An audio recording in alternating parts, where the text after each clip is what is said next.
കാത്തിരുന്ന തിരുവോണ ദിനം വന്നെത്തിയതിന്റെ സന്തോഷത്തിലാണ് യുഎഇയിലെ മലയാളി കുടുംബങ്ങൾ. പ്രവാസ ലോകത്തും തിരുവോണ ദിനത്തിൽ രാവിലെ തന്നെ വീട്ടുകാരും സുഹൃത്തുക്കളും ചേർന്ന് പൂക്കളമൊരുക്കുന്നു. ഗൃഹാതുരത്വത്തിന്റെ ഓർമ്മകൾ ഉണർത്തുന്ന ഓണപ്പാട്ടുകളും സ്ത്രീകളും പുരുഷന്മാരും വെവ്വേറെ പാടുന്നു.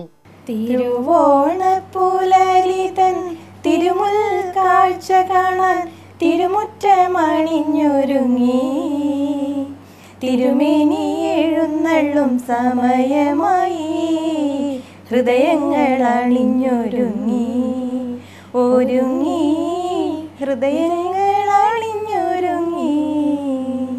മാവേലി നാടുവാണിടും കാലം മനുഷ്യരെല്ലാരും ഒന്നുപോലെ ആമോദത്തോടെ വസിക്കും കാലം ആപത്തങ്ങാർക്കുമുട്ടില്ലതാനും.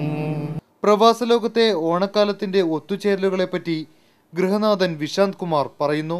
ഇവിടെ ഈ തിരക്കേറിയ സമയത്തും ഇങ്ങനെ ഒത്തുകൂടാൻ കിട്ടുന്ന ഒരു ഏറ്റവും വലിയ ചാൻസാണ്. നാട്ടിലെ പല കാര്യങ്ങളും മിസ് ചെയ്യുന്നുണ്ടെങ്കിലും ഇവിടെ പലരുമായിട്ട് കൂടാനും നല്ല ഭക്ഷണം, അതായത് നമ്മുടെ നാടൻ രീതികളിലുള്ള ഭക്ഷണം കഴിക്കാനുള്ള ഒരു സാഹചര്യമാണ് ഇവിടെ നമുക്ക് ഒരുങ്ങിക്കിട്ടുന്നത്.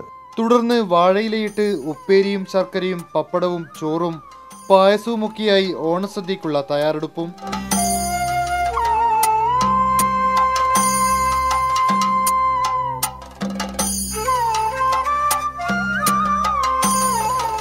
ഓണസദ്യ ഉണ്ണുന്നതോടെ ഓണത്തിന്റെ സമത്വസുന്ദരമായ സന്ദേശം ഒരു വട്ടം കൂടി ഊട്ടിയുറപ്പിക്കുകയാണ് യുഎഇയിലെ മലയാളികൾ.